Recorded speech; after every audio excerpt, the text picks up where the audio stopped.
In today's class, we'll study about the third law of motion. So, पहला दो motion जो हम लोगों ने पढ़ा था that dealt with the changes in the motion और हम लोग जो एक फोर्स होता है फोर्स के बारे में था है कि नहीं.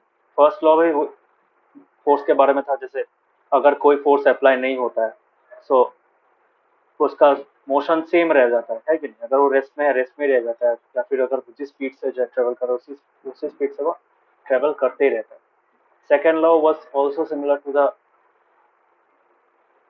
the relation of force, because second law में भी हम लोगों ने फोर्स का जो फॉर्मूला था वो डिराइव किया using an important concept called momentum. Now the third law is something different, थोड़ा सा अलग है इन दोनों से. क्यों अलग है? यहाँ पे भी हम लोग फोर्स के बारे में बात करेंगे, बट यहाँ पे जो हम लोग एक फोर्स को अवॉइड कर रहे थे, जो हम लोग एक फोर्स को कंसीडर नहीं कर रहे थे, वो यहाँ पे कंसीडर होगा थर्ड लॉ ऑफ मोशन में. So third law of motion में क्या होता है? एक्शन रिएक्शन के बारे में. Third law is mainly about the action reaction. ठीक है, this law is also called the action reaction law.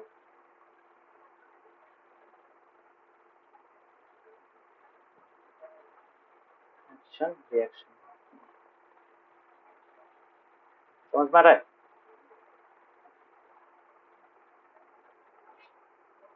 So action reaction होता क्या है इस चैप्टर में हम लोग पढ़ेंगे. So based on that will study some important real life scenarios in which this action and reaction take place simultaneously. ठीक है, एक्शन एक फोर्स है, रिएक्शन भी एक फोर्स है. सो कौन सा ऑब्जेक्ट किसके ऊपर ये फोर्स अप्लाई करता है वो हम देखेंगे. ठीक है, सो थर्ड लॉ क्या स्टेट करता है, पहले स्टेटमेंट लिख लेते हैं. ठीक है, थर्ड लॉ का स्टेटमेंट के लिखने के बाद हम लोग क्या करेंगे, will study the remaining part of the chapter. ठीक है, तो थर्ड लॉ क्या स्टेट करता है, यहाँ से मैं बोल देता हूँ. Third law of motion states The third law of motion states that when one object exerts a force on another object, the second object instantaneously exerts a force back on the first. इसका मतलब क्या है?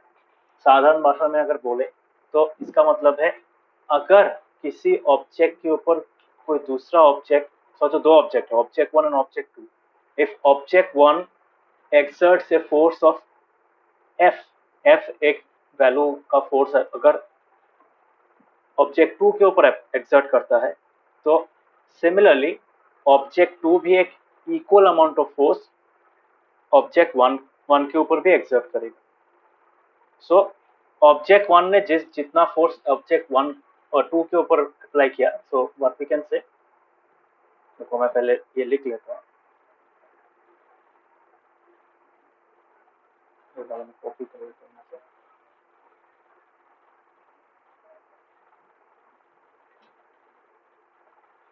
So this is the third law of motion.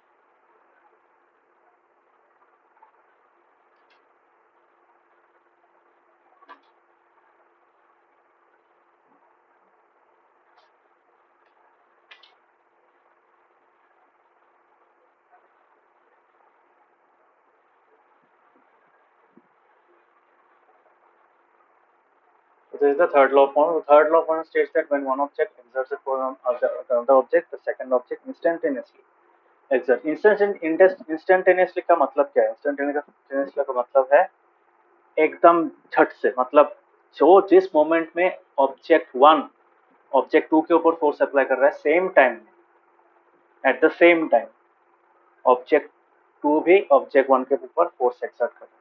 Force back, ये force back का मतलब है equal amount of force apply. So suppose this is one object, this is object 1 and this is another object 2.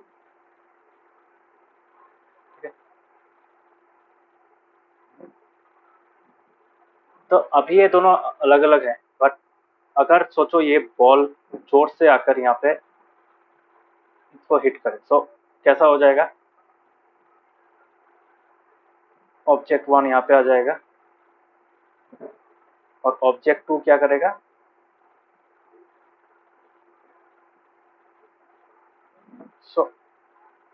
कभी billiards देखा है? Billiards में जो coloured balls होता है, देखा है कभी? बिलियर्ड्स का गेम देखा है? हाँ. तो बिलियर्ड्स में क्या हाँ होता है? सर. बिलियर्ड्स में जब हम लोग, जो व्हाइट कलर का बॉल होता है, तो उससे अब अगर हम लोग दूसरे बॉल को हिट करें तो क्या होता है, व्हाइट बॉल क्या होता है, जिस डायरेक्शन में आया था उस डायरेक्शन में थोड़ा सा बैक हो जाता है पीछे, मतलब फिर से रिटर्न बैक करने लगता है कि नहीं, देखा है ना। सपोज ये स्टेशनरी में है, ये मूवमेंट में है, so once they hit, once object one hits object two, what will happen, object two के ऊपर ऑब्जेक्ट वन का फोर्स अप्लाई होगा, so it will move with the force F1। F1 किसका फोर्स था, ऑब्जेक्ट वन का force. अभी object one भी move करने लगेगा with what, object 1 will also move a little bit with the force F2, ठीक है। so this is the action force, ठीक है, this is the action force and this is the reaction force, समझ में आ रहा है।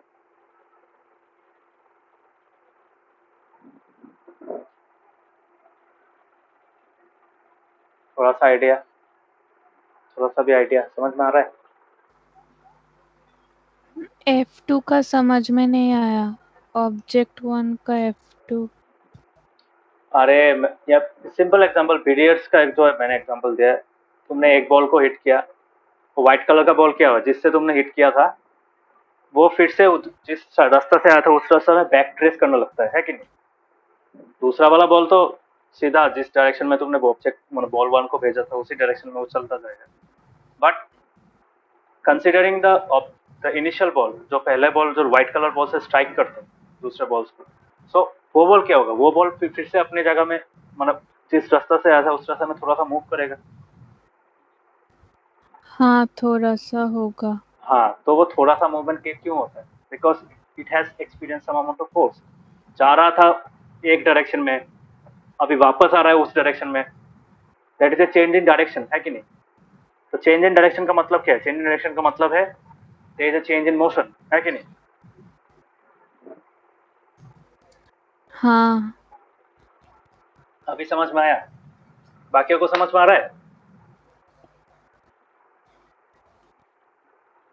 Yes, sir. तो वही, Yes, sir. सो जो ऑब्जेक्ट वन जा रहा था, object one was actually going, है कि नहीं। ऑब्जेक्ट वन का स्पीड कितना था, अराउंड तुम्हारा इस डायरेक्शन में मूवमेंट था, और इसका तुम्हारा, जो मैं इसको टच नहीं करता, so this was moving at a speed of suppose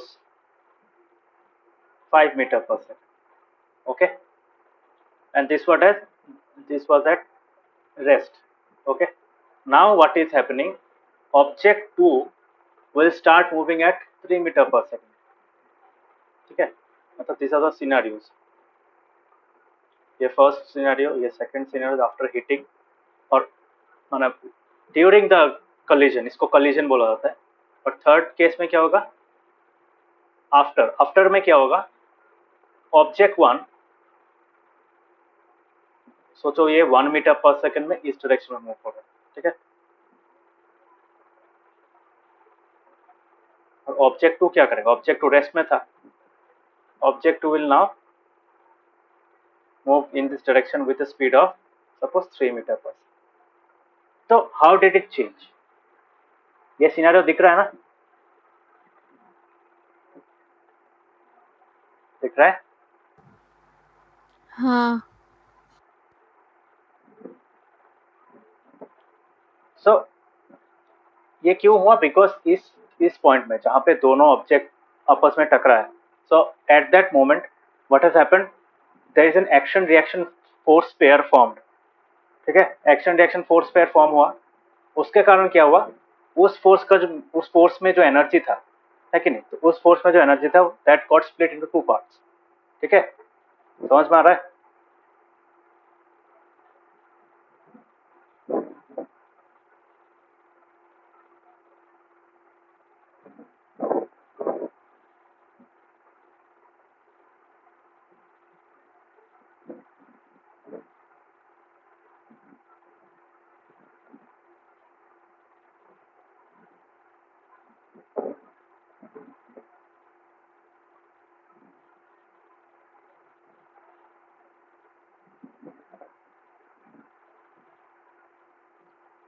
समझ में आ रहा है, ये क्यों होता है मैं बताऊंगा इस चैप्टर के, once we start going through the third law of motion we'll understand this, but अभी के लिए इतना समझ में आ कि ये जब हिट किया, है कि नहीं, देन व्हाट हैपेंड, थोड़ा सा फोर्स जो नेट फोर्स था, थोड़ा सा फोर्स ऑब्जेक्ट 2 में ट्रांसफर होगा, थोड़ा सा एनर्जी, उसका जो काइनेटिक एनर्जी था ये 5 मीटर पर सेकंड ऑब्जेक्ट 1 में है, तो obviously object 1 has some amount of kinetic energy and that kinetic energy got transferred into object 2।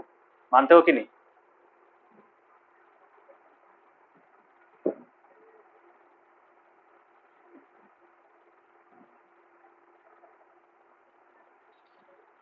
थोड़ा सा होता है कि नहीं, बोलो। हाँ। आदर्श क्या लगता है, होगा? हाँ सर होगा।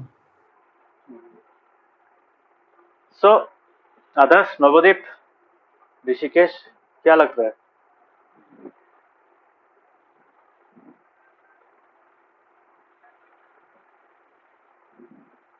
हेलो सर होगा।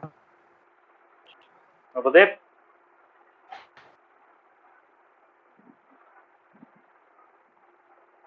क्या हुआ, होगा कि नहीं, बोलो।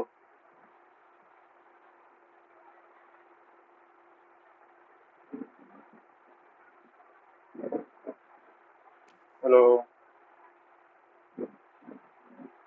नवदीप, क्या सर हुआ? होना चाहिए। वही। सो ऑब्वियसली थोड़ा सा एनर्जी क्या क्या होगा, ऑब्जेक्ट 1 से ऑब्जेक्ट 2 में ट्रांसफर हो जाएगा, ठीक है, and that is because of this force. F1 किसका फोर्स था, ऑब्जेक्ट 1 का, जो ऑब्जेक्ट 1 ने जो फोर्स एक्सर्ट किया ऑब्जेक्ट 2 के ऊपर, तो that is called the action.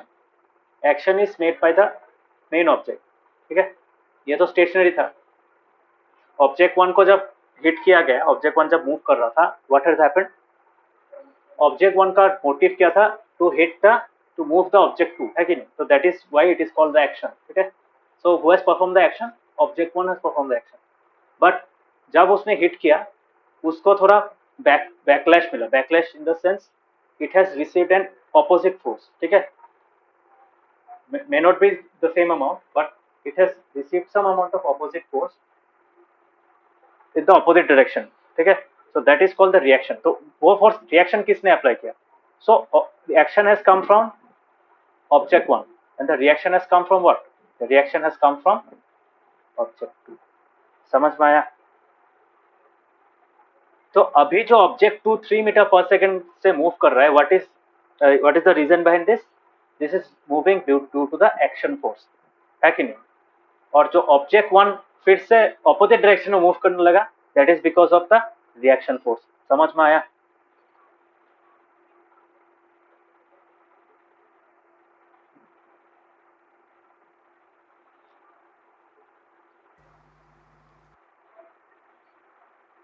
थोड़ा सा समझ में आया?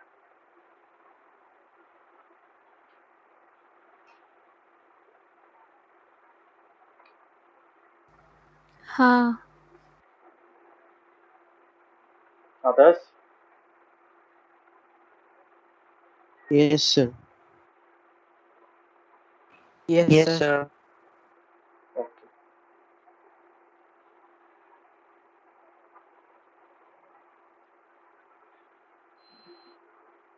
सो यही है, इस चैप्टर में यही पढ़ेंगे। ओवरऑल का कॉन्सेप्ट यही है, बिफोर कलीशन, ड्यूरिंग कलीशन, आफ्टर कलीशन। इसमें होता क्या है, कैसे आफ्टर कलीशन डायरेक्शन चेंज हो सकता है, स्पीड चेंज हो सकता है, will study all this things because in real life हम लोग ये बहुत फ्रीक्वेंटली ये ऑब्जर्व करते हैं ये चीज, ठीक है। In day to day life we observe this action reaction पे, ठीक है। Even when we walk we experience this action reaction पे। अभी बोलोगे कैसे होता है, बोलूंगा, ठीक है। सो इसलिए मैंने इसको क्या बोला, this is also called action reaction, ठीक है। सो ये था हम लोग का डेफिनेशन और थोड़ा सा आइडिया। अभी ये जो फोर्सेस है, ये जो बोला है यहाँ पे फोर्स, जो तुम्हारा यहाँ पे जो फोर्स बोला था, this force, which force exerts a force बोला था ना, ये जो फोर्स है और ये जो फोर्स बैक है, so these are the forces which are equal in magnitude, ठीक है। समझ में आ रहा है? तो ये जो फोर्स क्या होता है, इन दोनों का फोर्स का जो वैल्यू होता है वो सेम होता है, डायरेक्शन में भी डिफरेंट, बट इन दोनों का मैग्नीट्यूड सेम होता है। तो पहला ऑब्जेक्ट जो सेकंड ऑब्जेक्ट के ऊपर फोर्स अप्लाई कर रहा है, सेकंड ऑब्जेक्ट भी सेम अमाउंट ऑफ फोर्स से फर्स्ट ऑब्जेक्ट के ऊपर फोर्स अप्लाई करेगा, बट उस फोर्स का मैग्नीट्यूड सेम होगा, डायरेक्शन अलग होगा। समझ में आ रहा है? इसको मैं बोल सकता हूँ सेम मैग्नीट्यूड, ऑपोजिट डायरेक्शन। समझ में आया?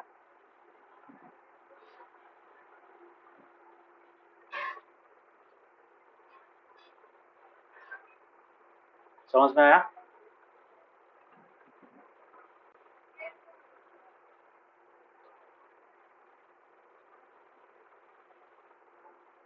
हाँ सर। Yes sir. तो ये चीज ध्यान रखना, सेम वैल्यू सेम माने मैग्नीट्यूड से क्या फोर्स बैक भी करेगा? फोर्स बैक नहीं, फोर्स पर मतलब फोर्स बैक मतलब रिटर्न बैक बोल सकते हो। होता है ना, जब बर्थडे में जाते हो क्या होता है, रिटर्न गिफ्ट देता है ना।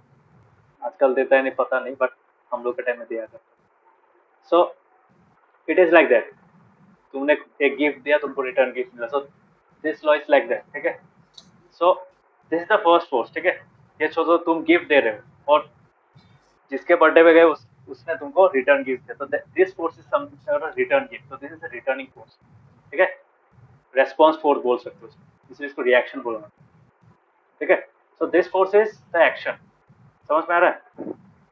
This is the action, this is the reaction.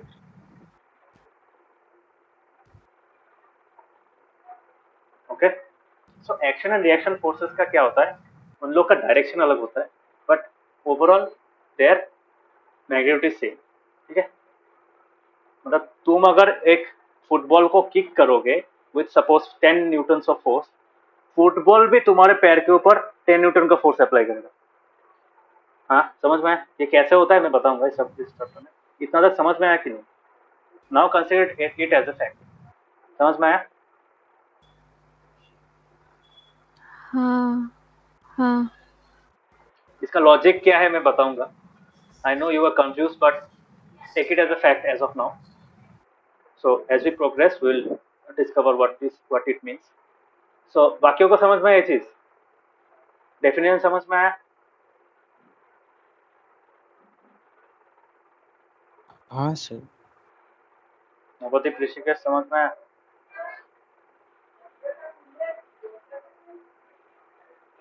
Yes sir. So let us continue this part. अभी हम लोग क्या करेंगे, सो फोर्सेस क्या होता है, फोर्सेस अलग अलग ऑब्जेक्ट के ऊपर अप्लाई होता है।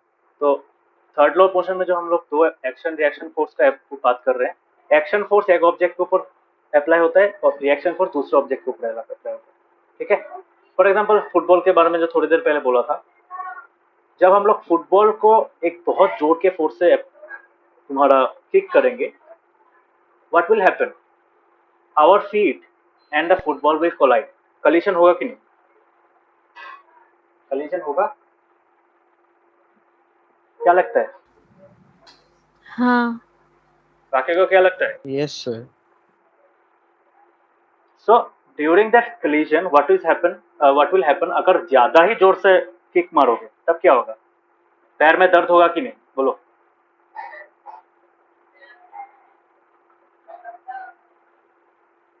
पैर में दर्द होगा? Yes sir. नवोदीप ऋषिकेश, दर्द होगा? हाँ सर। हाँ।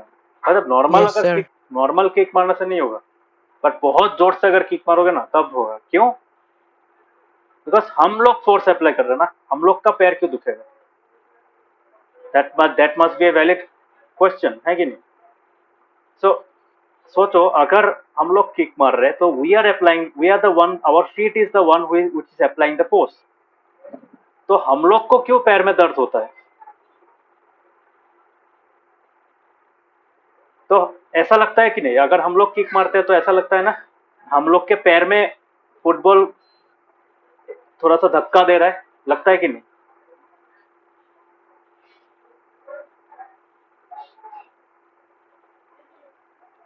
लगता है? शाश्वती, लगता है कि नहीं?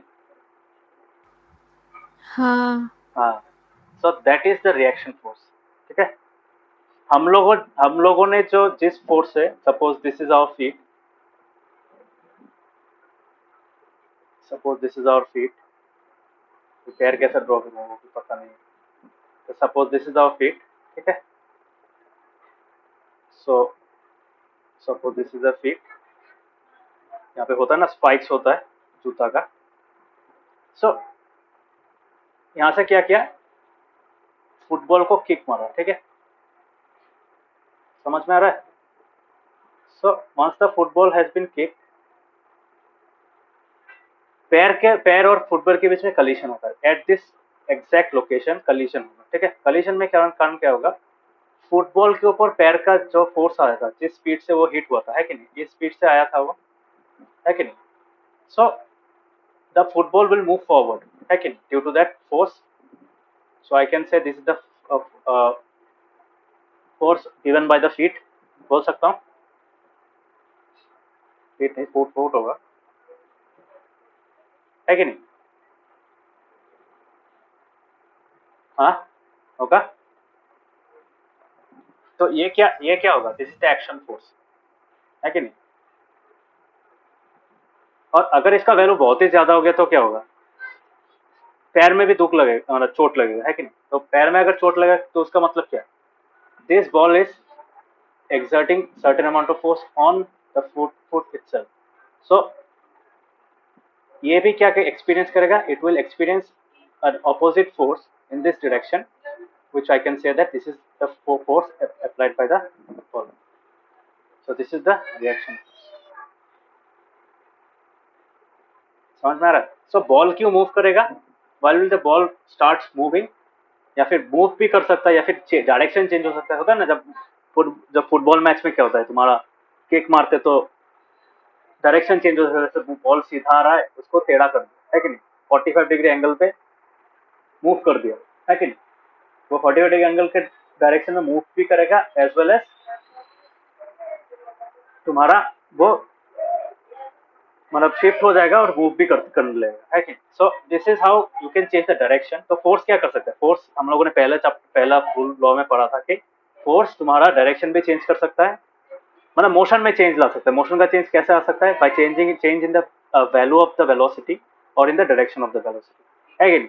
So based on that we can say that जब भी हम लोग एक स्टेशनरी फुटबॉल को किक मारेंगे तो क्या होगा, वो बॉल मूव करेगी, that is called the action. ठीक है, हम लोगों ने एक एक्शन, मतलब हम लोगों ने जो किक किया that is an action, but ball ने जो ऑपोजिट एक थोड़ा सा बैक फोर्स, एक बैकिंग फोर्स अप्लाई किया हम लोग के पैर के ऊपर in order to move forward.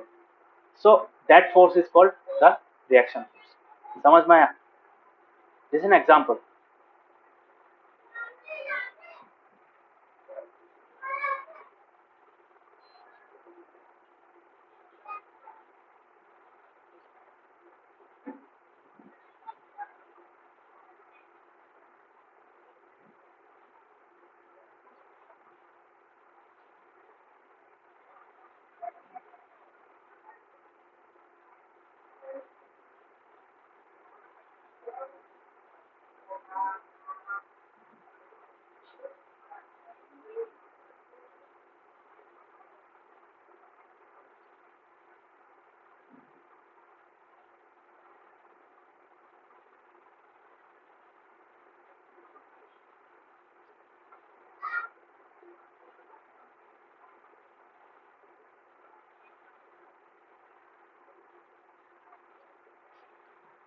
समझ में आया?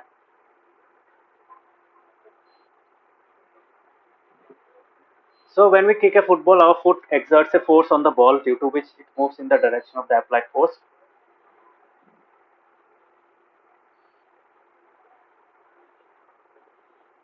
This is called the action. But at the same time,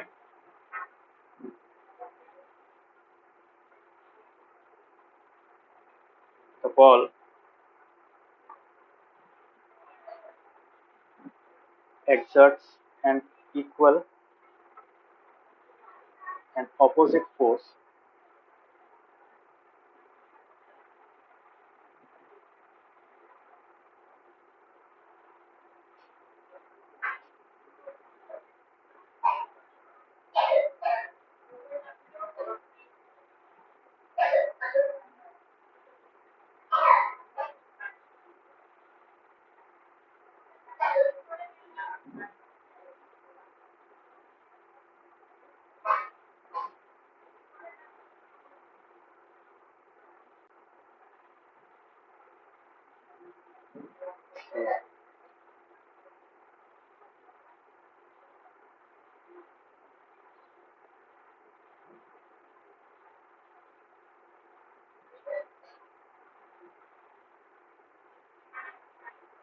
समझ में आया?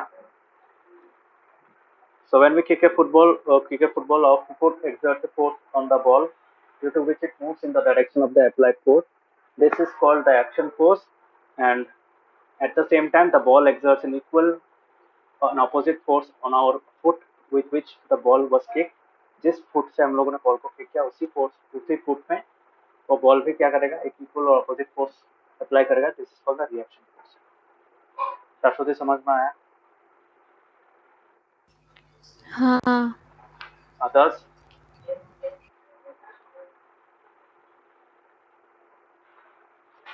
हाँ सर.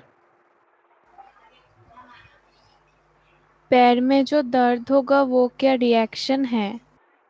पैर में जो दर्द होगा वो रिएक्शन तुम बोल सकते हो, it's reaction, but that is due to the reaction force. ठीक है, सोचो बॉल के तरफ से अगर कोई भी तुम्हारा अपोजिट फोर्स नहीं एक्सपीरियंस होता, तुम्हारा कोई अपोजिट फोर्स एग्जर्ट नहीं होता तुम लोग का पैर, सो व्हाट वुड हैपन? तुम लोग को लगता ही नहीं तुम किस बॉल को किक मार रहे हो, है कि नहीं? लगता क्या? ऐसा लगता कि हाँ कोई हल्का सा चीज है तो फू मार दिया उड़ गए, ऐसा टक्कर लगता है कि नहीं? समझ में आया? हाँ. हाँ. हाँ. इसलिए तो हम लोग एक our foot experience a jerk लगता है कि नहीं? कोई भी चीज को अगर हम लोग धक्का देते हैं या फिर किसी चीज को अगर हम लोग किक मारते हैं तो क्या होता है? We experience a jerk in our feet. Okay? So that is how we can say that jerk is because of the opposing force. ठीक है? समझ में आया? ऑपोजिंग फोर्स मतलब फ्रिक्शनल फोर्स? नहीं, फ्रिक्शनल फोर्स दूसरा फोर्स होता है. I am not talking about frictional force here, I am talking about reaction. ठीक है? फ्रिक्शनल फोर्स कैसे होगा? हम लोग का पैर तो जमीन के साथ कांटेक्ट में नहीं है कि नहीं? फ्रिक्शन कहाँ से आया? जब तुम लोग किक मारते हो, किक में क्या होता है? किक में क्या जमीन में घिस के क्या किक मारते हैं कि नहीं? Our feet is in the, हाँ, हम लोग का पैर क्या होता है? हम लोग का पैर ऊपर में होता है, हवा में होता है कि नहीं? तो सब फ्रिक्शन का इतना बात नहीं आता. सो स्टिल हम लोग का फीट में लगता है कि something is pushing our feet backward. So that is the reaction force. लगता है कि नहीं? बोलो.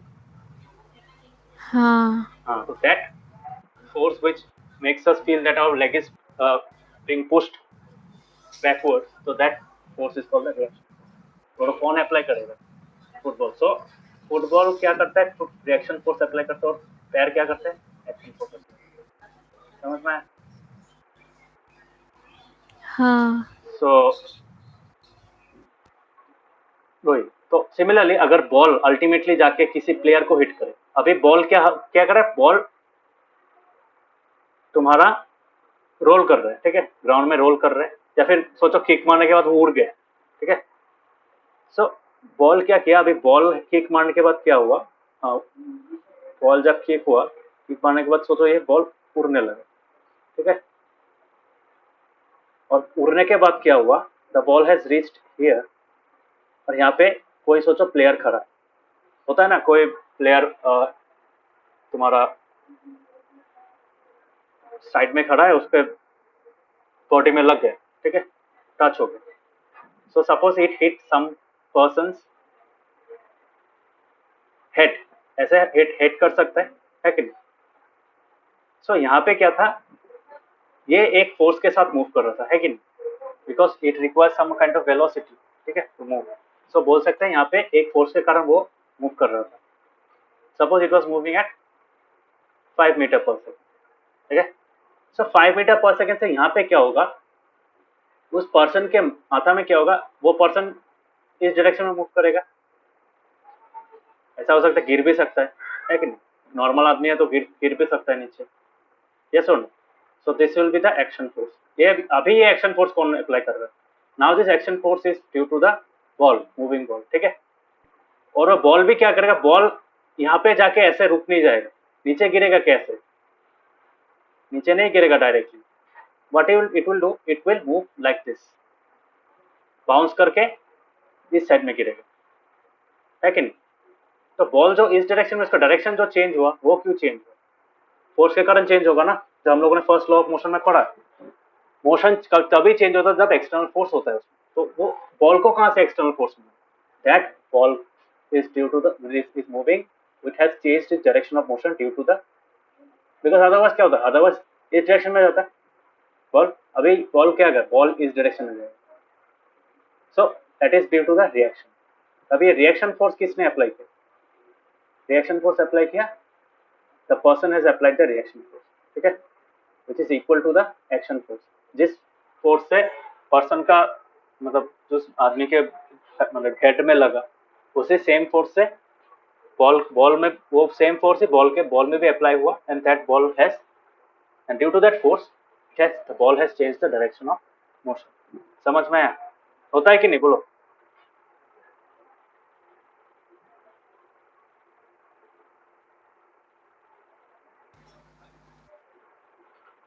थोड़ा सा समझ में आया,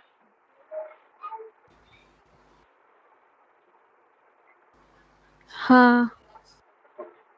बाकियों को समझ में आया, लगा है क्या माथा में कभी बॉल बॉल लगा है क्या, हाँ सर।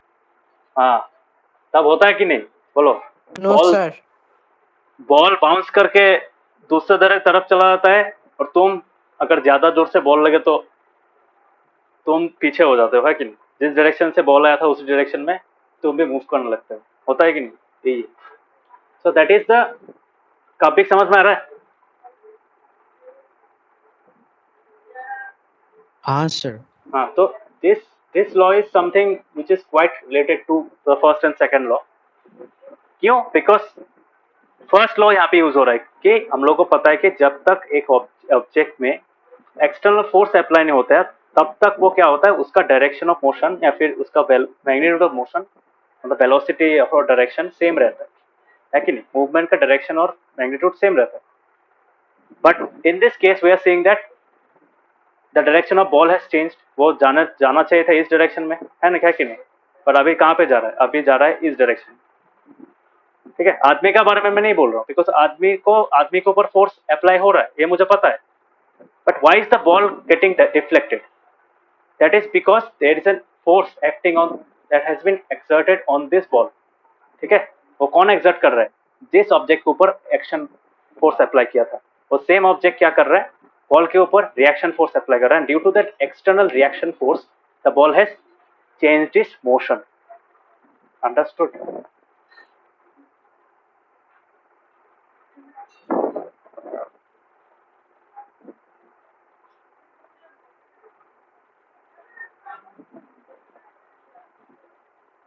समझ में आया,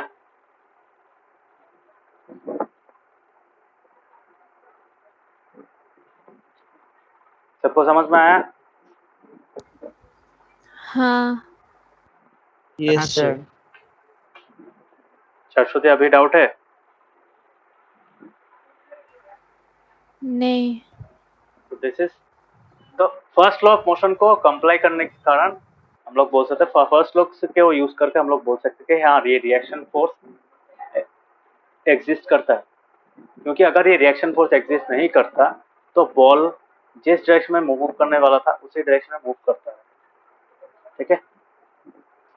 क्योंकि देखो अल्टीमेटली बोल सकते हैं कि आदमी का दिमाग में अगर लग रहा है तो ultimately the person is blocking the movement, the person is blocking the movement of the ball. तो अल्टीमेटली एक ऑब्जेक्ट का मोशन तुम कैसे ब्लॉक कर सकते हो, by applying force. So what is that amount of force, that amount of force happens due to the reaction, ठीक है। समझ में आया? जिस एक्शन के कारण वो पर्सन मूव किया उस सेम चीज से बॉल भी डिफ्लेक्ट, सेम फोर्स से बॉल भी deflect. This is the action reaction pair which we see commonly. So यहाँ पे पढ़ के दिखाता हूँ। तो ये जो एक्शन रिएक्शन फोर्सेस है, this force act on different objects and never on the same object. ऐसा नहीं होता कि एक्शन फोर्स जिस ऑब्जेक्ट के ऊपर अप्लाई हो रहा है, रिएक्शन फोर्स भी उसी ऑब्जेक्ट के अप्लाई होगा, है कि नहीं? तो कभी नहीं होता ऐसा। एक्शन रिएक्शन के लिए there must be two objects, ठीक है?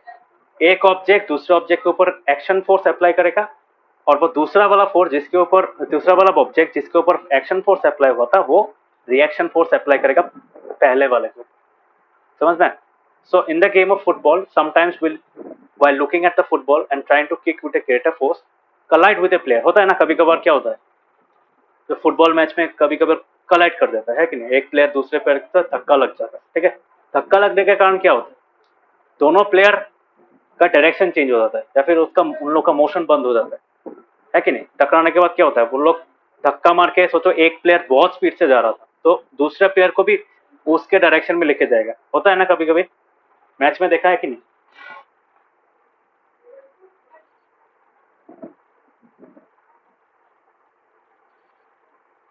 हाँ सर।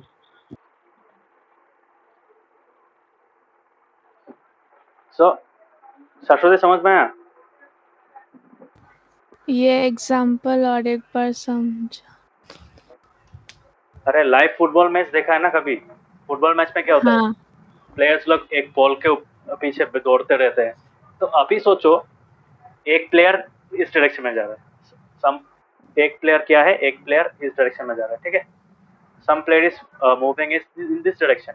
दूसरा प्लेयर क्या कर रहा है, दूसरा प्लेयर इस डायरेक्शन से, सोचो इसके पास बॉल है and it is he is moving in this direction with some small amount of force. अभी सोचो दूर से कोई प्लेयर है दूसरा टीम का, तो ये टीम बी का प्लेयर है, ये टीम ए का प्लेयर है।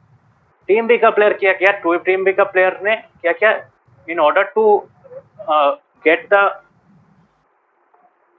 बॉल फ्रॉम हिम, तो उसके पास से बॉल लेने के लिए क्या करेगा, it will move at a very fast rate, दूर से बहुत स्पीड से उसके पास आने की कोशिश करेगा। और जब तक वो मतलब यहाँ पे पहुंचता है, ये प्लेयर क्या होगा, प्लेयर सोचो यहाँ पे पहुंच गया, ठीक है? Player A has reached here. So player ए का डायरेक्शन क्या है, फोर्स मोशन का डायरेक्शन ये है। प्लेयर बी का डायरेक्शन क्या है, ये है कि नहीं? अभी सोचो प्लेयर बी क्या करेगा, प्लेयर बी जब प्लेयर ए से तुम्हारा बी से टकराता है, ठीक है? प्लेयर बी से जब टकराएगा तब क्या होगा, सोचो प्लेयर बी का स्पीड बहुत ज्यादा, सोचो this was he was moving at 15 meter पर सेकंड। 15 मीटर पर सेकंड से ज्यादा ही स्पीड हो गई है, ये इतना नहीं। सोचो 2 मीटर पर सेकंड से ये ट्रेवल कर रहा है, ये सोचो 1 मीटर पर सेकंड ट्रेवल करेगा। अभी क्या होगा, ultimately when they collide, you may be able to see that ये दोनों क्या हुआ, ए प्लेयर हैज आल्सो शिफ्टेड, तो इन दोनों का डायरेक्शन ऐसा हो जाता है, ठीक है? धक्का लग के क्या हो सकता है, they can move in this direction. समझ में आया सरस्वती, समझ में आ रहा है? हाँ हाँ, तो होता है ना कभी धक्का देने से क्या होता है, जैसे तुम एक डायरेक्शन में दूर से कोई चीज आके धक्का, जैसे फॉर एग्जांपल जो एक्सीडेंट्स होता है, जो होता है ना गाड़ी वाली का एक्सीडेंट होता है, क्या होता है, एक गाड़ी एक साइड से जा रहा है, दूसरा एक टर्निंग में एकदम आके मार दिया, तो क्या होगा, दोनों का डायरेक्शन चेंज हो सकता है कि नहीं?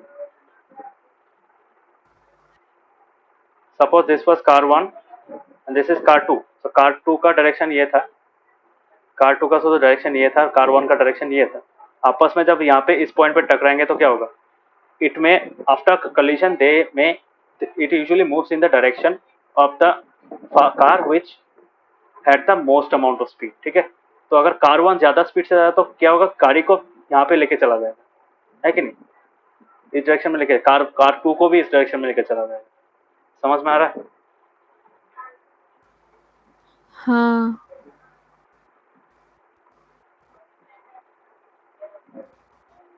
So this is ultimately caused due to the action reaction, ठीक है?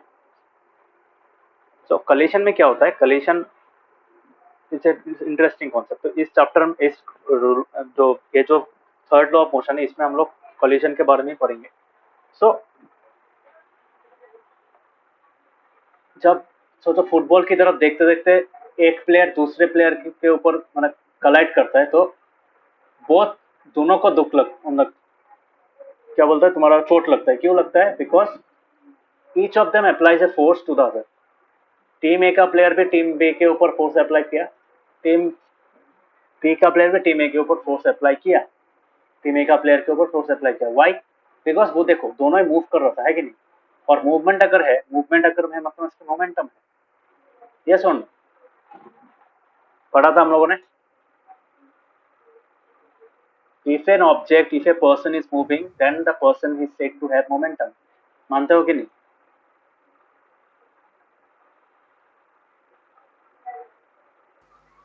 हाँ हाँ, तो अभी बोलो,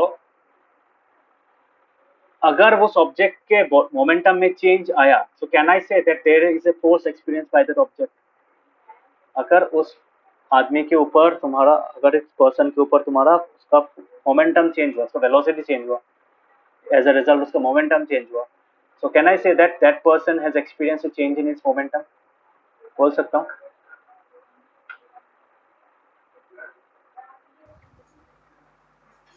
हाँ हाँ, so due to that change in momentum. तो वो चेंज इन मोमेंटम कैसे होता है? हम लोगों ने ऑलरेडी पढ़ा कि behind every change in momentum that there is a force. ठीक है, फोर्स होने के कारण ही अल्टीमेटली बोल सकते हैं कि उस एक मूविंग ऑब्जेक्ट के मोमेंटम में चेंज आया।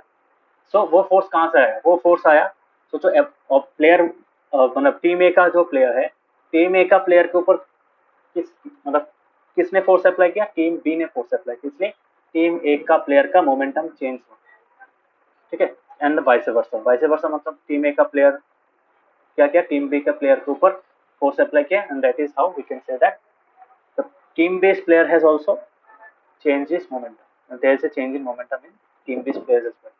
ठीक है, सो अल्टीमेटली बोल सकता हूँ, जब भी दो ऑब्जेक्ट, दो मूविंग ऑब्जेक्ट या फिर एक मूविंग ऑब्जेक्ट एक स्टेशनरी ऑब्जेक्ट कलाइड करते हैं, तो क्या during a collision two objects are involve, and between those two objects an equal and opposite amount of force is exerted.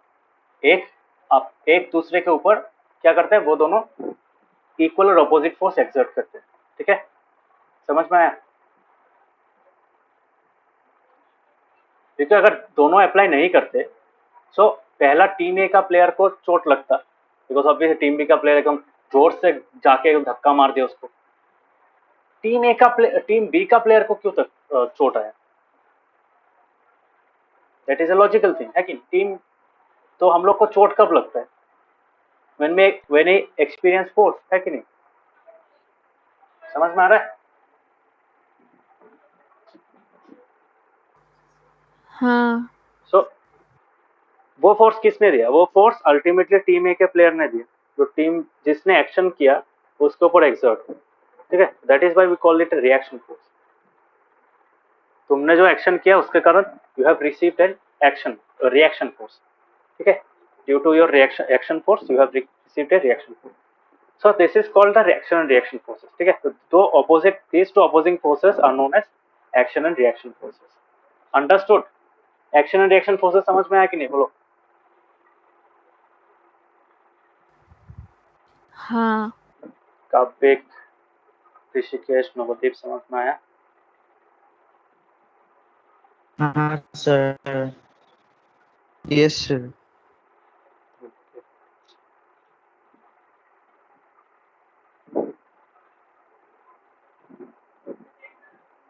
तो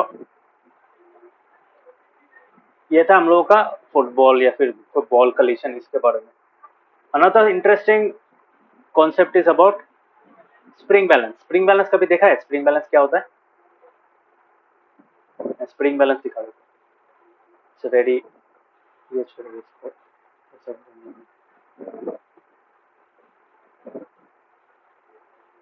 स्प्रिंग बैलेंस क्या होता है ये देख लो। हाँ, ये एक इंपॉर्टेंट चीज होता है हमारा।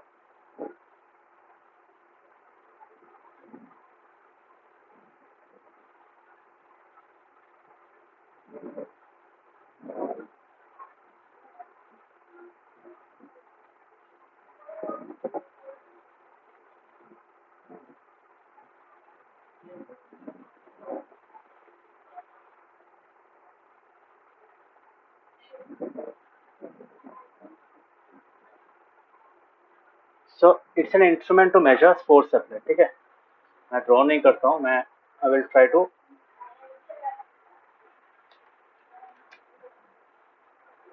Spring balance. तो स्प्रिंग बैलेंस ऐसा होता है, if you don't know, it's a kind of device which is used to measure the force. ठीक है, बहुत कभी कभी वो क्या दिखाता है, it usually gives us the amount of force in newton. ठीक है, न्यूटन में हम लोग देख सकते हैं. सो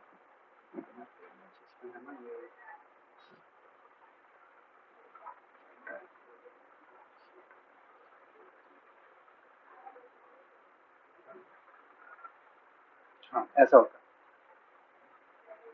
सो इससे क्या होगा, तुम बोल सकते हो कि you can say that spring balance force it can measure the force. Gravity में कितना एक चीज कितना फोर्स है एक्सर्ट हो रहा है. ठीक है, so we can measure it using the spring balance. समझ में आ रहा है? सो ये क्या होता है, नॉर्मल पोजीशन में उसका स्प्रिंग नॉर्मल पोजीशन में होता है. ठीक है, यहाँ पे एक पॉइंटर रहता है, तो इसके अंदर एक स्प्रिंग रहता है ऐसा टाइप. ठीक है, समझ में आ रहा है? तो बाय डिफॉल्ट वो जीरो दिखाता है क्योंकि यहाँ पे कोई फोर्स ऑब्जेक्ट टाइड नहीं है. अभी अगर इसको तुमने कोई ऑब्जेक्ट के साथ टाई कर दिया, सो इस this ball has some weight. सोचो इसका वेट 5 ग्राम. यहाँ पे कितना दिखा रहा है, यहाँ पे दिखा रहा है कि ये 32 ग्राम. ठीक है, तो इसका वेट सोचो 32 ग्राम. बॉल का वेट कितना है, 32 ग्राम का है. समझ में आ रहा है?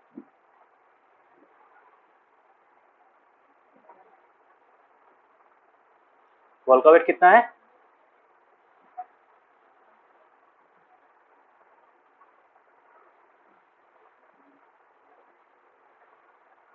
समझ में आया?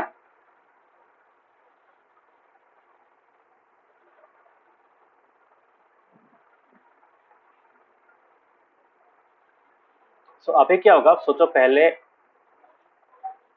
इसका स्प्रिंग थोड़ा सा टाइट वाला था. ठीक है, अभी वो क्या हुआ, वो इट हैज नाउ स्ट्रेच्ड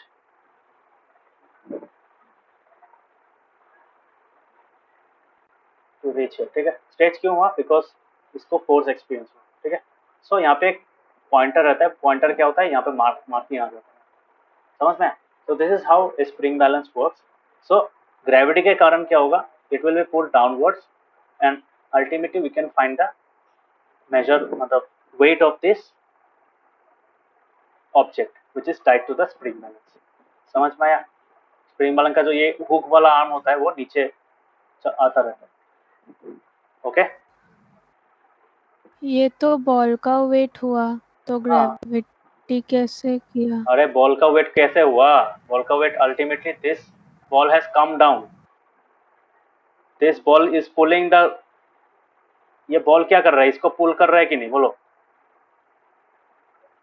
ये शाम को पुल कर रहा है, दिस आर्म नीचे की तरफ पुल कर रहा है कि नहीं, बोलो. हाँ. क्यों पुल कर रहा है, ऐसे ही.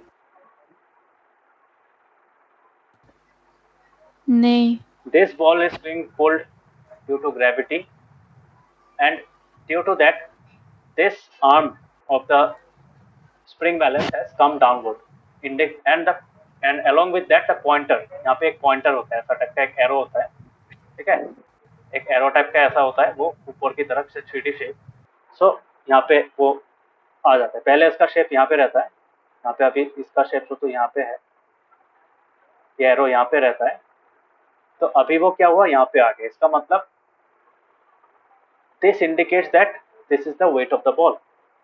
ओके, तो ये एक इंस्ट्रूमेंट है जिससे हम लोग क्या कर सकते हैं, we can measure the force apply या फिर वेट निकाल सकते हैं. ठीक है, फोर्स अप्लाई मतलब अगर हॉरिजॉन्टली यूज करेंगे we can also use it for measuring एक ऑब्जेक्ट के ऊपर कितना फोर्स अप्लाई है.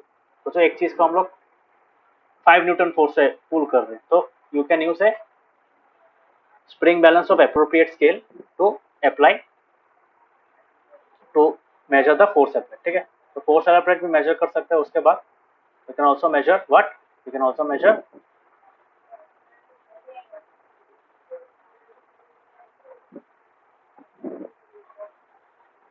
बिकॉज वेट देखो, वेट क्यों होता है ultimately is because of gravity, है कि नहीं। हम लोग जो चीजें मेजर करते हैं 5 kg 10 kg, ये क्यों होता है? That is because of gravity. मानते हो कि नहीं, बोलो।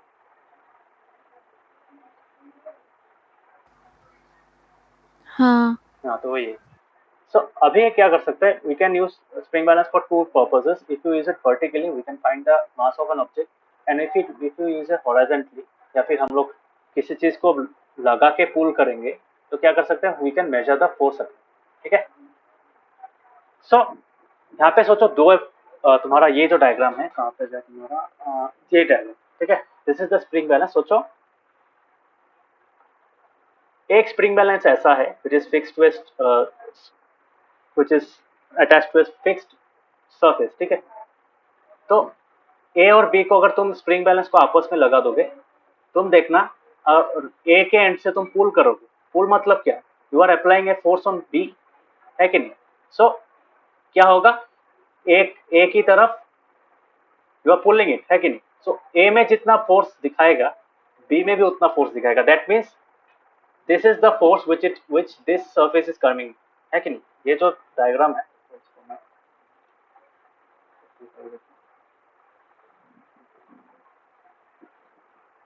तो यहाँ पे क्या हो रहा है,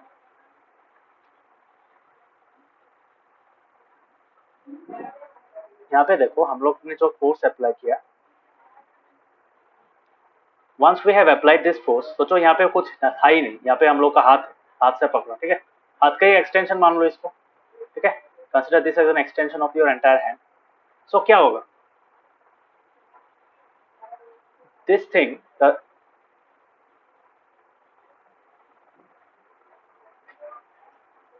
the spring balance B will experience a force from your hand, है कि नहीं, and that will be measured by this scale, ठीक है। यहाँ पे मेजर होगा। सोचो ये कितना दिखा रहा है तुम्हारा, सोचो ये दिखा रहा है 5 न्यूटन दिखा, ठीक है। तो तुमने जो यहाँ पे फोर्स ए, तुम्हारे हाथ के ऊपर कितना फोर्स अप्लाई होगा, that will also be equal, this marking is also equal to 5 newton. समझ में आया, क्योंकि ये लोअर सरफेस है ना, ये टॉप वाला है portion. So this explains that this is experiencing action force, ठीक है, and this is the reaction force।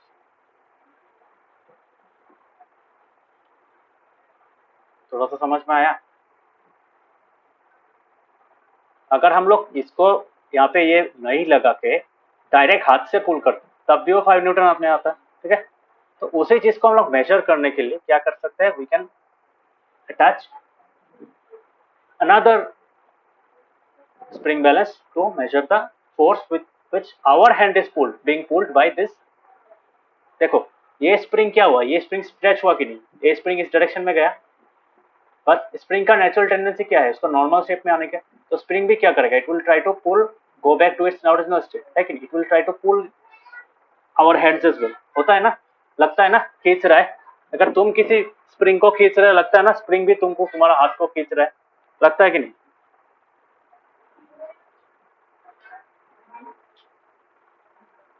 लगता है।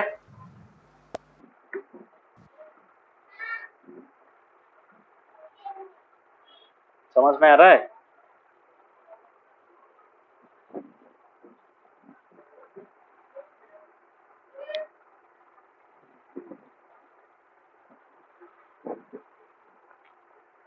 नवदीप ऋषिकेश क्या हुआ, आवाज नहीं है। थोड़ा सा समझ में आया कि नहीं। सिंपल सा चीज है, स्प्रिंग है उसके अंदर। एक स्प्रिंग क्या करता है, स्प्रिंग तुम्हारा कंप्रेस टाइप में होता है। जब उसको तुम पुल करोगे वो एक्सपांड करेगा, और जब उसको छोड़ दोगे क्या करेगा, अपने वापस ओरिजिनल पोजीशन में चला जाएगा। सो अगर तुम एक फोर्स को बाउंस बैक करता है। वही मतलब एक स्प्रिंग को अगर तुम पुल करोगे तो क्या वो स्ट्रेच होगा ना। तो जब एक स्प्रिंग स्ट्रेच होता है तब लगता है ना कि हाँ हम लोग का हाथ को भी वो पुल कर रहा है, अपनी ओर पुल कर रहा है, ऐसा लगता है कि नहीं।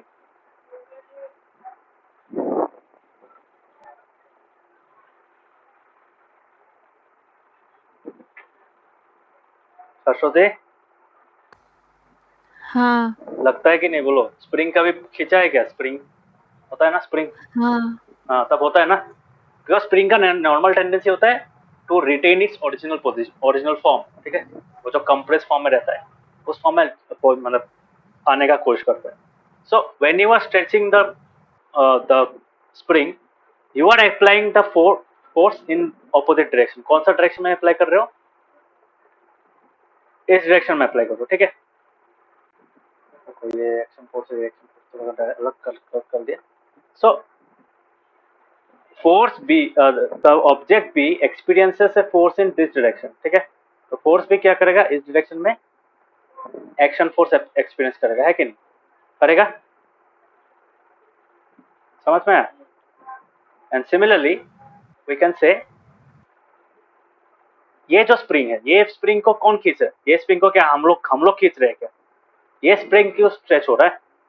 ये स्ट्रेच हो रहा है बिकॉज ये जो स्प्रिंग है ये हम लोग का हाथ की तरफ, it is pulling our hand with an equal and opposite force which we call the reaction force. समझ में आया?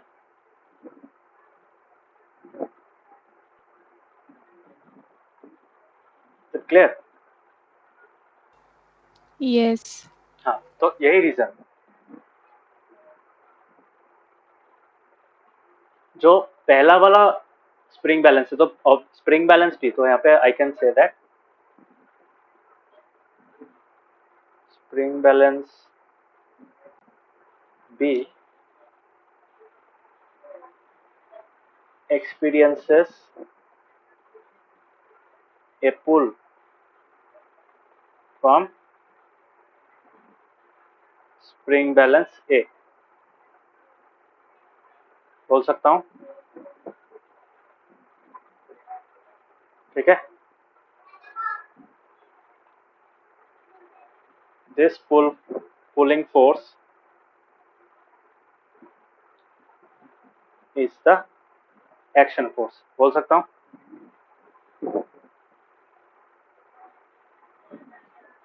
Yes or no? At the same time,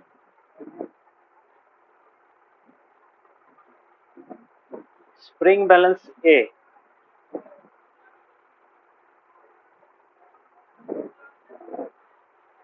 also experiences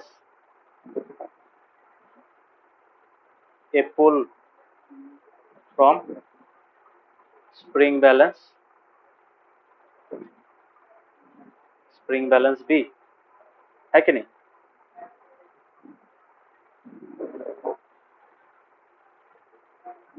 This opposite pull, this opposite force, this opposite pulling force is the reaction force. Okay? समझ में आया?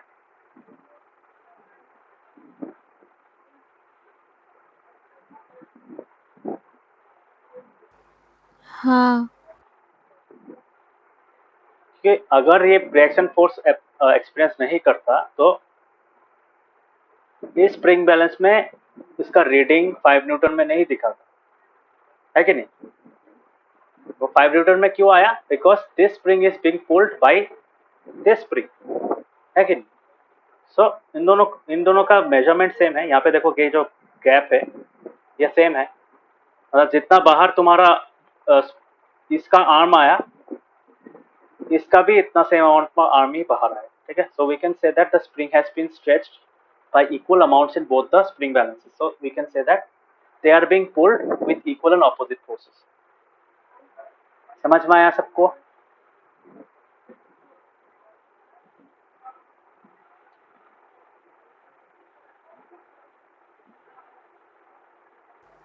हाँ. Others, Kabik, Avadip, Rishikesh. Yes, sir. Yes, sir. Any doubts? Rishikesh doubt है कोई? No, sir. Simple concept है, इतना complicate मत करो. Try to understand it very simply, because ये चीज हम लोगों ने एक्सपीरियंस किया भी है कि जब भी हम लोग कोई स्प्रिंग को पुल करते हैं क्या होता है, ऐसा लगता है कि वो स्प्रिंग भी हम लोग का हाथ को पुल कर रहा है कि नहीं. So this is an example of action reaction forces working in real life. So ये वाला एक एग्जांपल था. सो यहाँ पे हम लोग पढ़ लेते हैं. अभी मैंने जो पढ़ा है वही यहाँ पे बोलेगा. Let us consider two spring balances connected together as shown in figure 9.10, that is this figure. The fixed end of balance B is attached to a rigid support like wall. ठीक है, तो फिक्स्ड है, नहीं तो वो क्या होता, वो भी हम लोग के हाथ के साथ चला था ना.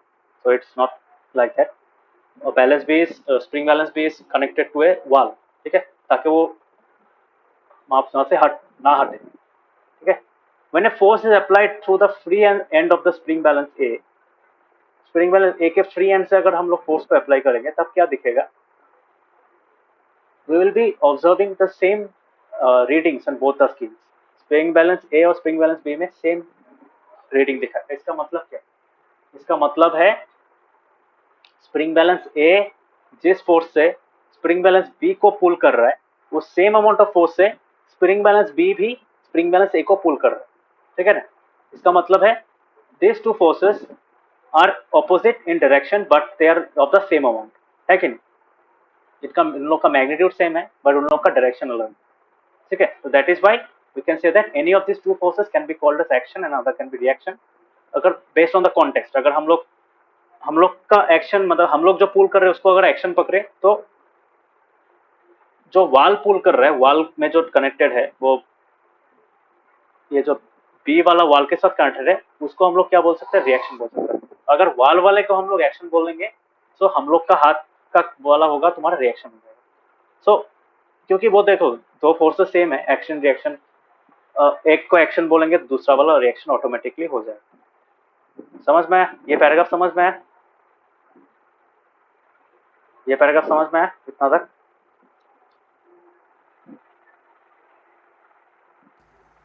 हाँ.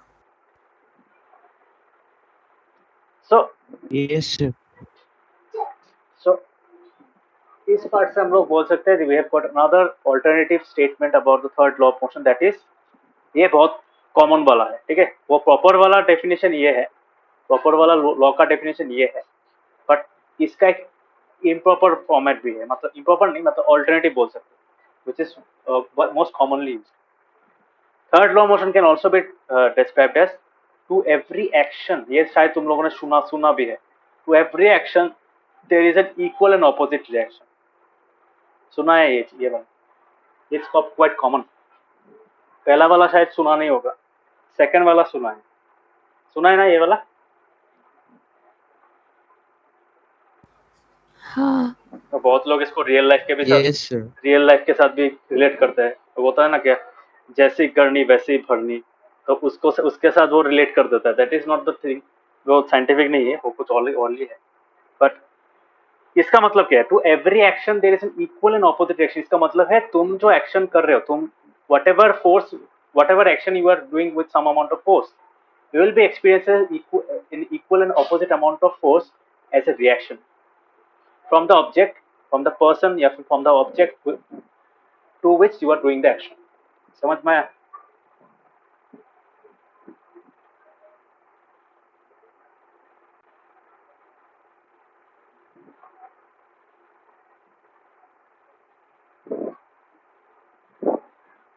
समझ में आया.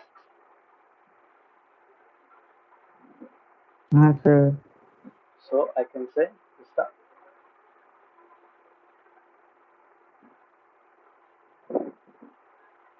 alternative form of third law of motion.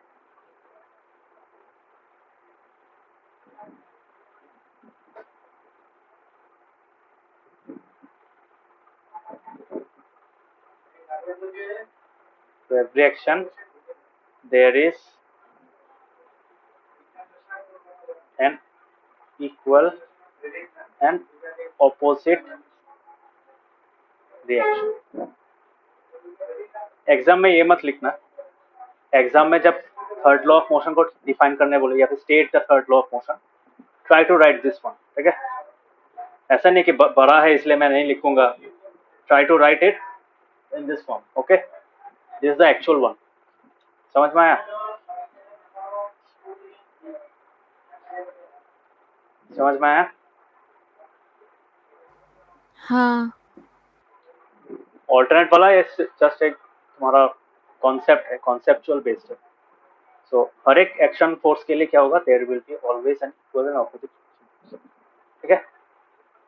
So but action और रिएक्शन फोर्स, एक इंपॉर्टेंट कॉन्सेप्ट क्या है, action and reaction forces act on, मैं यहाँ पे ऑलवेज लिख सकता हूँ, ठीक है।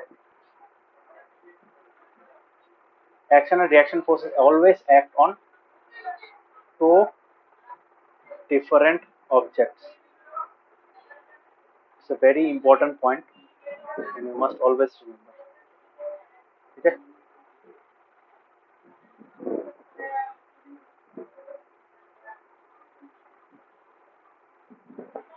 समझ में आया?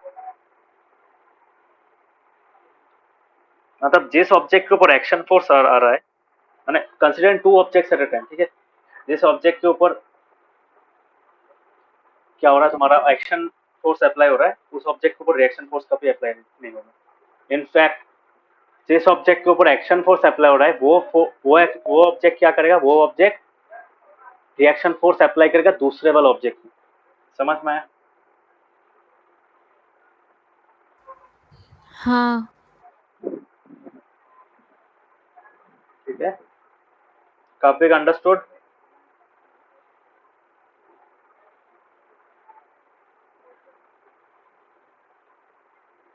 Yes, sir.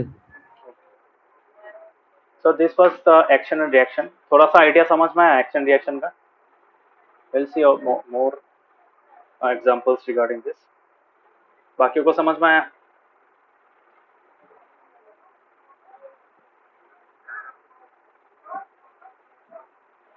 Yes, sir. Navdeep क्या हुआ?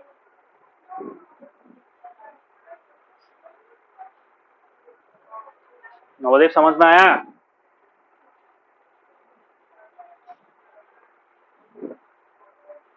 नवदीप क्या हुआ? Navdeep can you hear me?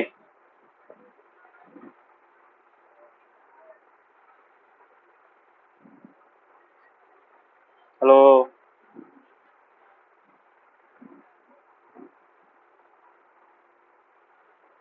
Navdeep, सुनाई दे रहा है?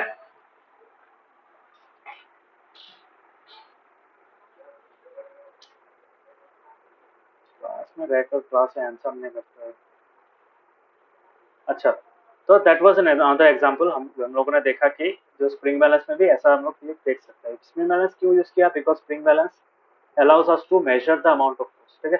स्प्रिंग बैलेंस में फोर्स हम लोग बाकियों में क्या देखा, बाकियों में हम लोग फोर्स को मेजर नहीं कर पाए, but using the two spring balances we were able to compare the magnitudes of the action reaction forces, ठीक है।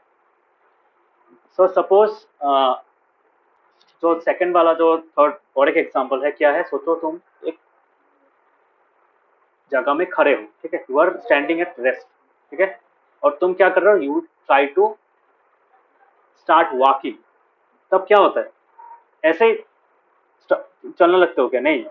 What we do, first step, जब हम लोग पैर जब चलने लगते हैं तो कैसे चलते हैं हम लोग? पैर, we put our step forward, है कि नहीं? एक स्टेप फॉरवर्ड रखते हैं, एक पैर को आगे रखते हैं, आगे रख के क्या करते हैं, वे पुश द ग्राउंड, होता है कि नहीं? ग्राउंड को पुश करते हैं कि नहीं, बोलो।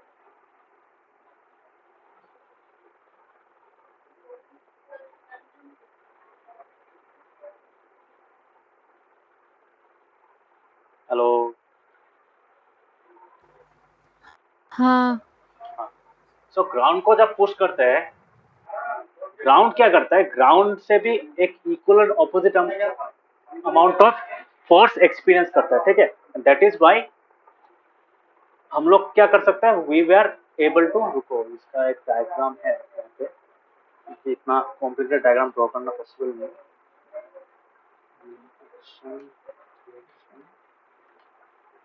Process during walking, will be more clear with the type.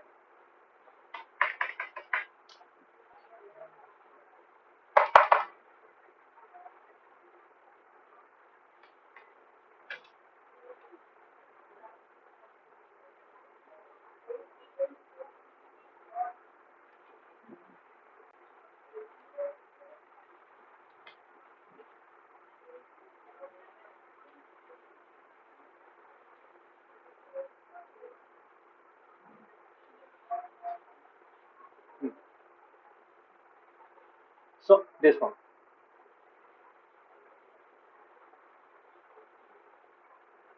तो हम लोग जब चलते हैं क्या होता है, this is a forms proper diagram.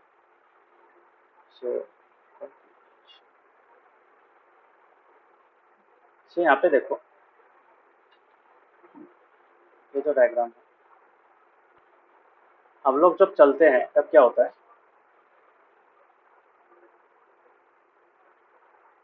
We can say that we put our first foot. जब हम लोग पैर को आगे रखते हैं, आगे को पैर के मतलब एक फुट को पैर फॉरवर्ड रखते हैं, तब क्या होता है, we push the ground with our other feet. ठीक है, इसको बैक ट्रेस करते हैं, that is how we move forward. ठीक है, तो इस फोर्स यहाँ पे जो हम लोगों ने फोर्स अप्लाई किया, we are pushing the ground like this and the ground also pushes us like this. ठीक है, that is why we are able to move forward. समझ में आ रहा है. तो ग्राउंड को क्या करते हैं हम लोग, इस डायरेक्शन में पुश करते हैं, और ग्राउंड क्या करते हैं हम लोग को फॉरवर्ड मूव करने के अलाउ करते हैं. तो this is the action force. This force can be called as the action force. This is the action force and this is the reaction force. ठीक है, so we can say that we are able to move forward, we are able to walk because of the reaction force provided by the ground. समझ में आ रहा है.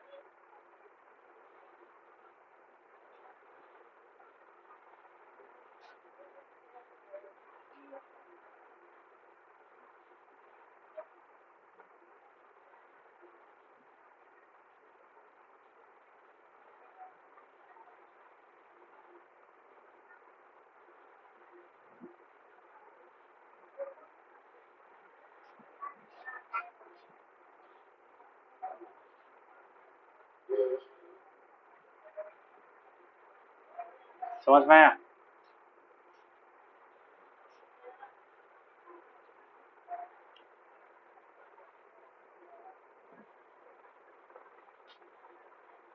समझ में आया. हाँ. ऋषिकेश, काव्य, नवदीप, समझ में आया.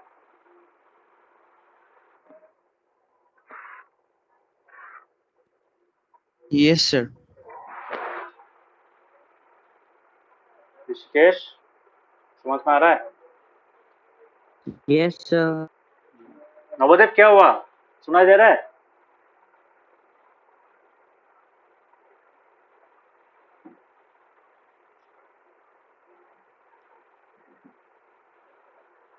नवदीप, सुनाई दे रहा है.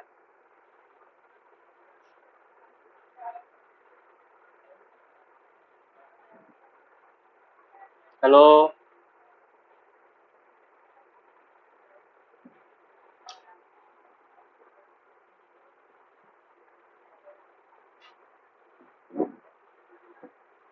अच्छा, तो that was another example of action reaction in day to day life. तो अगर हम लोग जो दौड़ते हैं, जो चलते हैं, that wouldn't have been possible if there was no action and reaction there. ठीक है, सो यहाँ पे जो बोला है, suppose you we are standing at rest and intend to start walking on a route, you must accelerate. ठीक है, accelerate क्यों करना पड़ेगा, बिकॉज हमारा मोशन में अगर चेंज नहीं आएगा, then you will not be able to move forward. ठीक है, that for that you need acceleration and that requires force, because force अगर नहीं होगा acceleration भी नहीं होगा. तो हम लोगों ने सेकंड लॉ में पढ़ा है, because force के लिए acceleration का वैल्यू होना पड़ेगा. ठीक है, acceleration जीरो होने से नहीं होगा, है कि नहीं, पढ़ा है कि नहीं, बोलो. सेकंड लॉ ऑफ मोशन में पढ़ा है ना. फोर्स का फॉर्मूला क्या था, मास इनटू एक्सेलरेशन. मास तो सेम रहता है, तो अगर तुम्हारा एक्सेलरेशन जीरो रहे तो फोर्स भी जीरो हो जाएगा, है कि नहीं. हाँ that is all we can say that ये फोर्स कहाँ से आ रहा है, मतलब ये एक्सेलरेशन जो हम लोग का वॉकिंग के टाइम हम लोग एक्सेलरेट करते हैं, so how is this acceleration coming? So this acceleration is coming from the force which is applied on our feet. So who is applying that force? Because it is the reaction force that is applied by the floor या फिर the ground. ठीक है? So is it a muscular effort you exert on the road? Yes. So the muscular effort that we exert on the road produces a reaction force from the ground, and that due to that we are able to move forward. ठीक है? So यहाँ पे next question दिया है, is it in the direction we intend to move? No, it is in the opposite direction. तो जिस direction में हम लोग फोर्स ग्राउंड की तरफ फोर्स मस्कुलर एफर्ट दे रहे हैं, that is in the opposite direction in which we are intending to move. मतलब अगर हम लोग लेफ्ट की तरफ जाने का कोशिश करेंगे तो हम लोग क्या करेंगे, ग्राउंड को राइट की तरफ पुश करेंगे, है कि नहीं? यस और नो?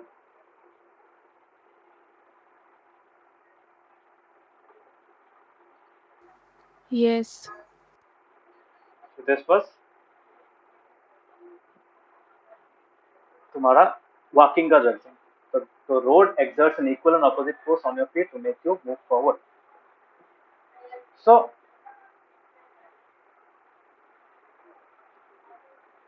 जो फोर्स होता है, फोर्स सेम रह सकता है, force may be the same, but acceleration में भी डिफरेंट. व्हाई? बिकॉज फोर्स जिस ऑब्जेक्ट के ऊपर अप्लाई हो रहा है उन लोग का मास अलग अलग हो सकता है कि नहीं? बिकॉज सोचो F1 एंड F2 दो अलग अलग चीज है. Now, ये पॉइंट इंपॉर्टेंट पार्ट है, ये तुम्हारा जो पॉइंट है. So I can say important point, the action and reaction forces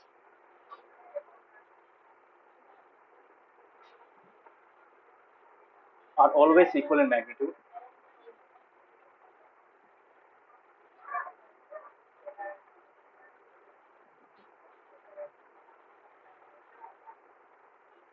but to take part here, but the acceleration produced by those forces, by the two forces,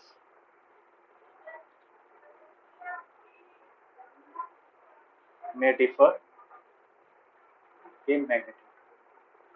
इसका मतलब क्या है? सोचो दो फोर्सेस है, suppose F1 and F2 are action and reaction forces respectively. ठीक है? If F1 is applied on object 1 of mass m1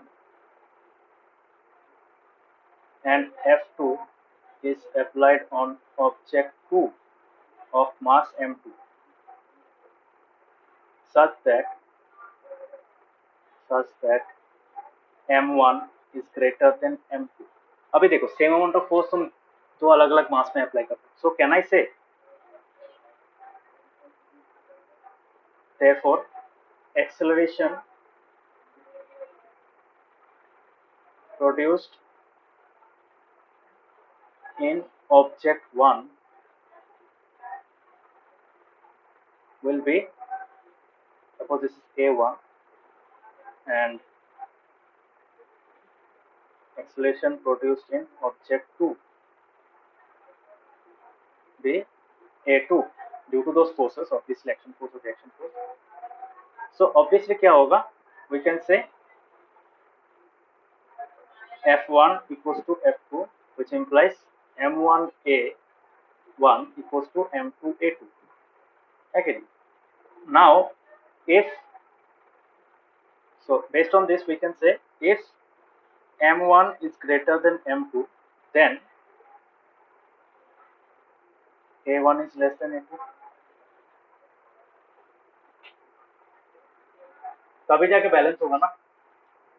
अगर ये बड़ा हो गया, इससे अगर ये बड़ा है तो इसको छोटा होना पड़ेगा, है कि नहीं? This is similar to this thing, this is 5 into 3, sorry 5 into 4, and this will have to be 4 into 5, है कि नहीं? समझ में आ रहा है? तो मास अगर 5 kg है, यहाँ पे मास अगर 4 kg है, तो ऑटोमेटिकली फोर्स को इक्वल बनाने के लिए एक्सेलरेशन को यहाँ पे कम होना पड़ेगा। समझ में आया?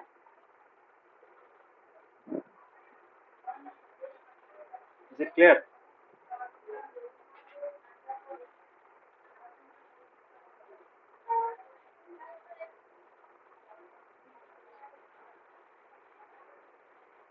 समझ में आया कि नहीं बोलो?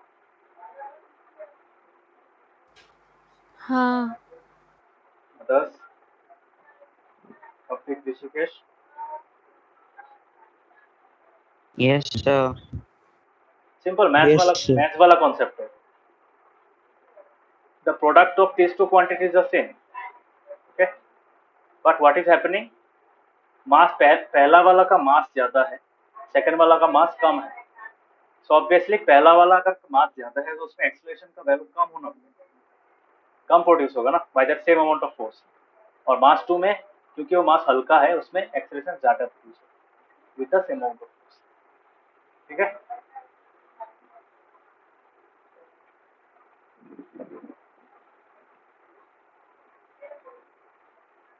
ये समझ में आया? Have you understood this thing? Action reaction force का वैल्यू सब सेम होगा, ऑलवेज सेम होगा। F1 will always be equal to F2. If F1 is action force, F2 is reaction force, then both of their values will be the same.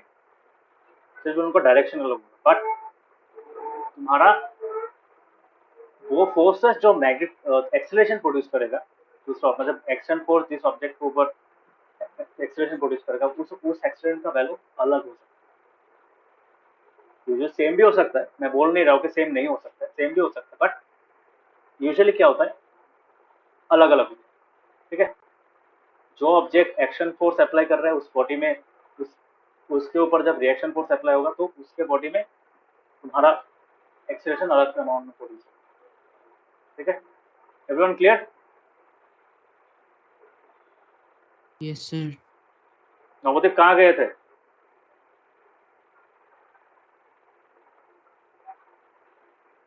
Sir मेरा try to reconnect your call ऐसा आ रहा था।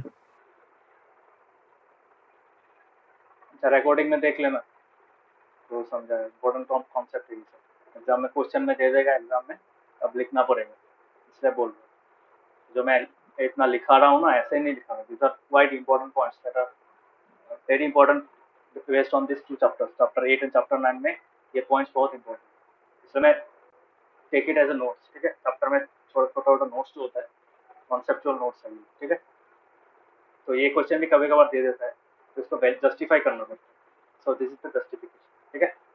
Can say this is the justification.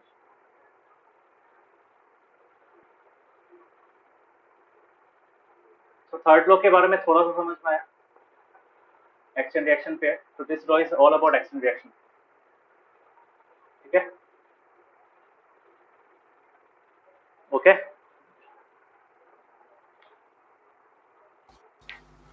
हाँ आज के लिए इतना ही रहने दो। आज तुम्हारा एक्शन रिएक्शन का कॉन्सेप्ट क्लियर हो गया। तो नेक्स्ट क्लास में हम लोग क्या करेंगे, will study this thing, conservation of momentum. ये बहुत इंपॉर्टेंट है। ड्यूरिंग कॉलिजन, आफ्टर कॉलिजन का मोमेंटम कैसे चेंज होता है, मोमेंटम कैसे ट्रांसफर होता है, ये सब लोग पढ़ेंगे। ठीक है? तो फॉर्मूला में मिलेगा हम लोग के पास। देयर इज अ फॉर्मूला, कौन सा वाला था, it is a quite long formula.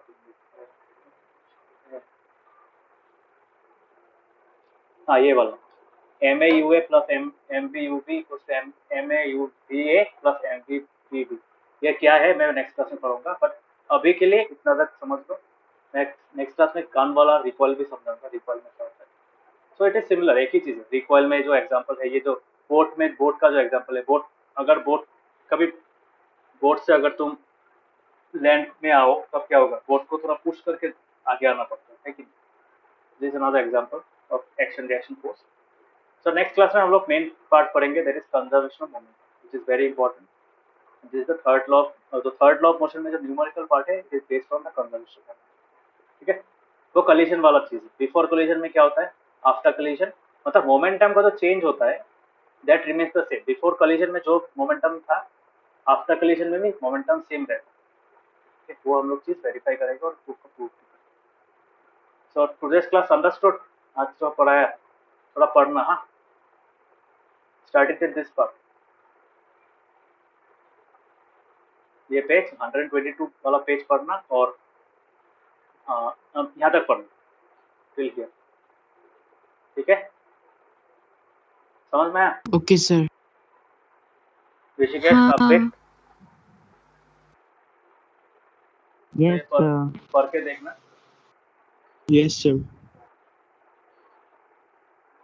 So thank you, bye bye, good night. Notes लिख लेना कॉपी में।